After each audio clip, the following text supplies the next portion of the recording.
Hello, this is Maurice here, and I am here with Samuel Bailey.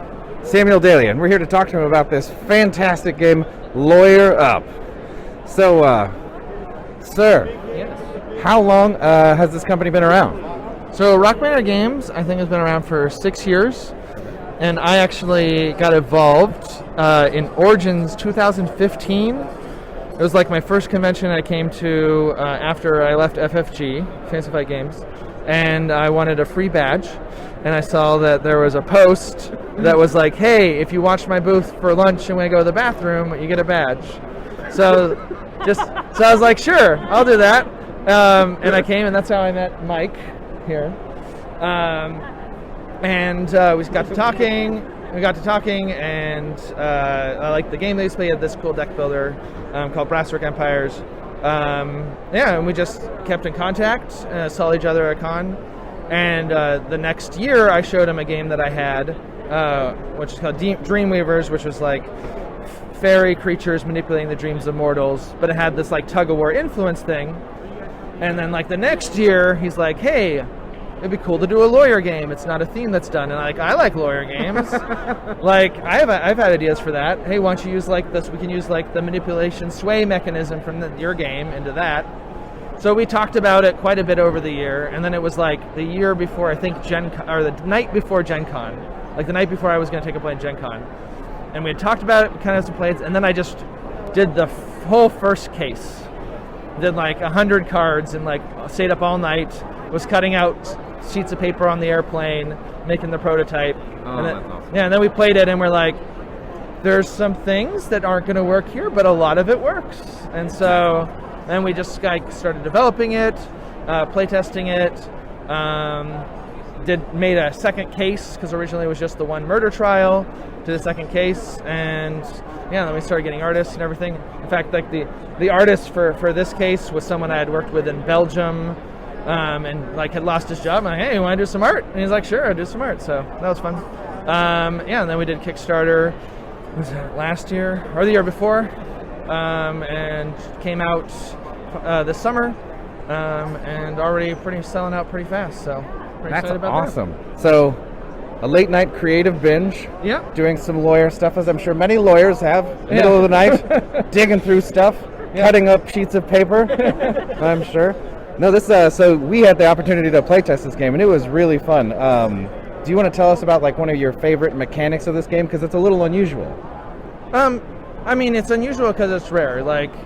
But most people don't think, oh, let's push a lot of paperwork together and yell at each other for for fun. I mean, some people for lawyers, But I was tired of playing so many zombie and dwarf games. I like something new, exciting, and I've always liked the law. But because I didn't want to go to law school, instead I became a rules lawyer. Yeah, so I think one of the coolest mechanisms that is both like fun to play but also makes sense in the setting is the chaining. So like each card has some bias icons on it, and when you play out a card into your examination, so you got your witness, and when you play a card into your examination, it has to match one of the symbols that is on the witness, and then the next card has to match one of the symbols from the previous card to form your line of questioning. It has to be relevant. So you couldn't play this card originally, but if you chain it together, you form that. And like in a legal case, you're like leading the witness kind of towards where you want the answers to be, and you can't just bring up any old argument or evidence. There has to be relevance to the case, and you kind of lead towards that. So I think it's really cool. It's kind of the main core of the game of how you play out those cards. Well, that's fantastic. Do you have any new projects you want to talk about? Yeah, actually we're working on 3 new cases for this. Cool. So we're probably going to do a Kickstarter in the springtime for both a reprint and 3 new cases. One of the cases I've been working on most recently is a casino heist case set in the 80s. So it's like Ocean's 11, but you're the lawyers who have to deal with Ocean's 11.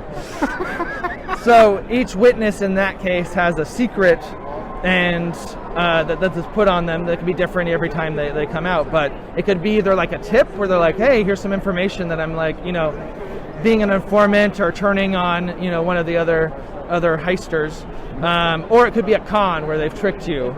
And then there will be cards that will like let you look at those or switch them out. So maybe that this witness has a really bad con on them because you peeked at it, and you're like, I'm going to pretend like I want this witness, but then my opponent goes, I want it, and you're like, oh no, and then they get conned.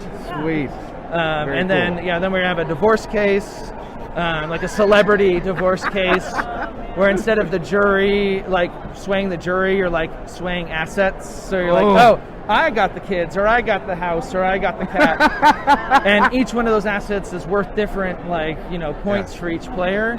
So sometimes you can just take stuff out of spite. It doesn't help you, but it hurts there. It's a truly American game. Yeah, right. But in that case, both players can win. Oh. But both players can also lose. And then the last one that we're working on is like a PI 1950s case where the defendant has been framed for murder, and so you can either so the case is really stacked against you, but you can spend your effort on the case to try to hold them off before they convict you, or you can spend it investigating who really did it. And there's like kind of a clue element where there's like a deck of clues, and you reveal which ones aren't, and then you can get a chance to like guess which one, who did it, where, and with what weapon. And if you get that correct, you can win that way as the defense. Awesome. So man, that all sounds wonderful. Yeah. That's super cool. Hey man, I want to thank you very much for wearing a sweet jacket. Of course. And for talking to us. Same. We are gonna be on the Drunken Pawn playing this game on an upcoming episode very soon. Thank you very much. Thank you very much.